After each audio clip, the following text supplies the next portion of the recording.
Miriam Margolis, famous and funny, from Britain and Jewish.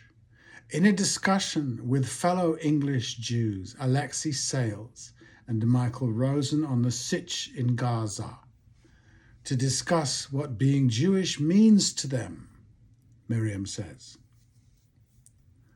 Now I'm asking myself and you, what does being anything mean to any of us? Ultimately, I ask it hard because it is clearly the crunch, isn't it? Who one is seems very, very important to most of us. And I don't know where this lies. I really don't. I suppose if you grow up wherever in Amish country and you grow up, you reach the age of 21, you will realize that everything that you've done, or you will be able to look back on everything that you've done since you were born as being something that was advised, or you were told to do. You were being obedient. You were told about the facts of your maker and the reality of your life, and you went through with that. And I suppose you're told to believe in it. At some point, does the Amish boy or girl go, hang on a minute, I am I. Not I am something else, not I'm a normal Christian, not that I'm a Buddhist, not that I'm any other thing. I don't move from this thing to that thing. What am I as I stand alone in the world? And I the thing with these tribal connections is that I don't think that they might provide the answers because you can be told a story, but they don't provide the way there. The personal way there, the personal way to selfhood. For one thing, it is counter the religion.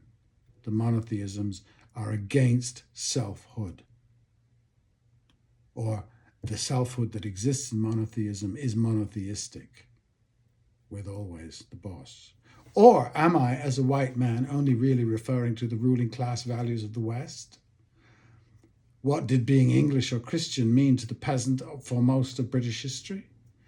How did he or she put together their sense of who they were that way? We do not know, because none of our geniuses have written about them except possibly Zola or Alan Sillitoe. Am I proud of being English? No, not really. Am I therefore ashamed? No, not really at all. I love the English people. I'm not sure that you need to be, that shame is the flip side of pride. In other words, you need to have one to have the other. I don't know. I understand their language, the English language, and their minds, so we can communicate. The point is here, I don't think of myself as English in particular because I don't need to.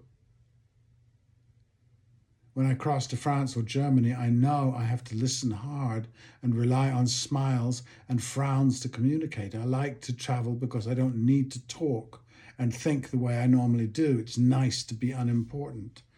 Your companions might want you to join in, but you can't. You haven't the language. But you are still there. It's glorious. Now, were I black or East Indian in England, I'd have a completely different experience, wouldn't I?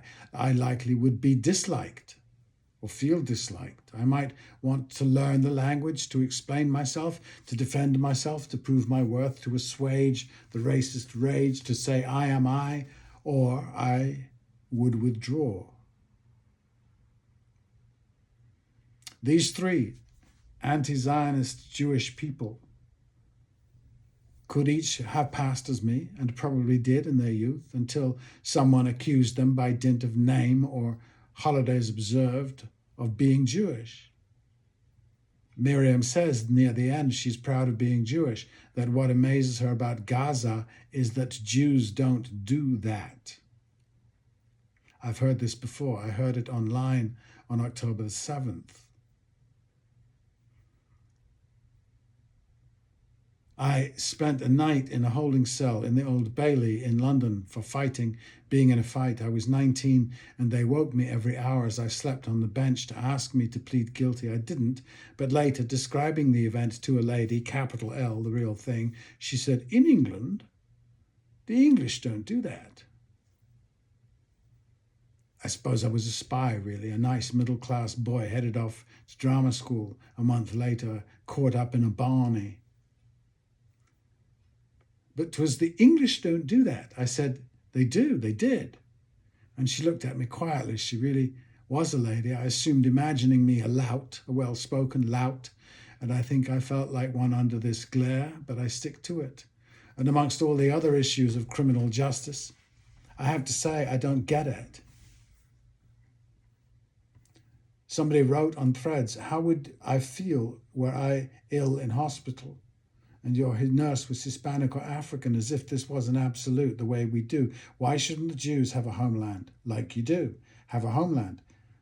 I don't live in my homeland. If I did, would I feel homelandedness? Would I feel I was being invaded? I lived 15 years in London. The last few visits I have found that it is true what they say. There are a lot more Muslims. How is it? Fine. In many ways, it is even better than it was, and it was good. Do I understand the oldie English in the Reform Party? I do, from a far-off point of view. They were not consulted. We haven't reached that far in our democracy. I could vote one day and the next we are in war.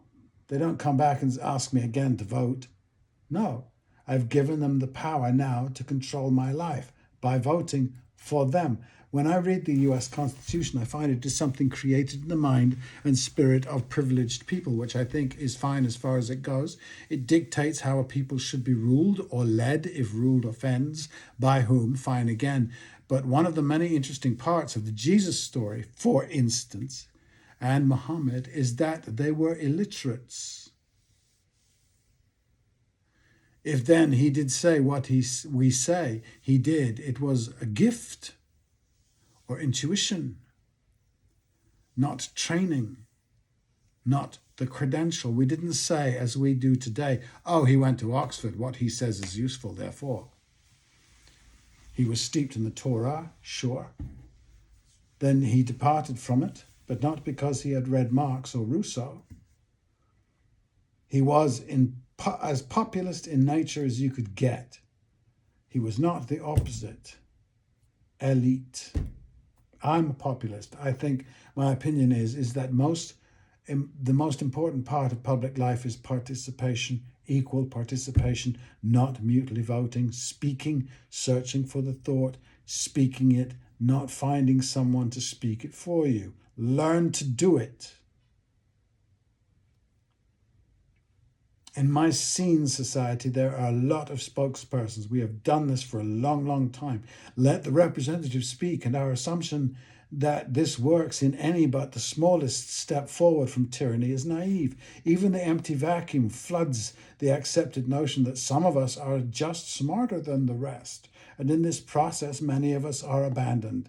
This is the process people go through in Western societies for sure. I know them quite well. We compete and show our merit or consequence, and the system indirectly rewards us, the more gifted, which is again fine if you live in a more gifted type world. And I don't. However, it is measured, this smartness doesn't register with me. The internet is full of ways of proving your superior smartness.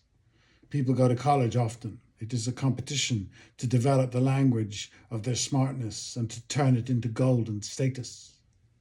Millions of people have been convinced for thousands of years, actively convinced by temples, etc., that what they have to express is not worth being heard, isn't relevant to the subject, etc. Listen to the priest. My impulse or imperative, I register in people imagining they are moving up and into a better community, I think is mostly delusional and very, very easy, therefore, to sell.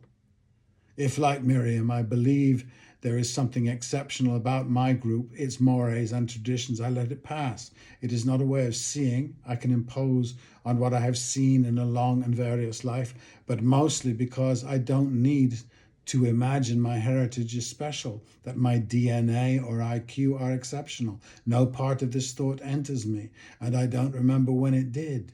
Long ago in my reading days, I realized after many books in teenagerdom that they got more insistent on the elites, more insistent on the specially gifted in special communities. I've hung with this crowd, saturated in this obsession as Versailles. Sometimes the deeper writer will hint at something barely visible, that the special person, the Henry V or the Hamlet, is only finding themselves. When this occurs, all the cobblers about my special group vanishes. Henry becomes Henry. Hamlet, Hamlet. It is their great achievement.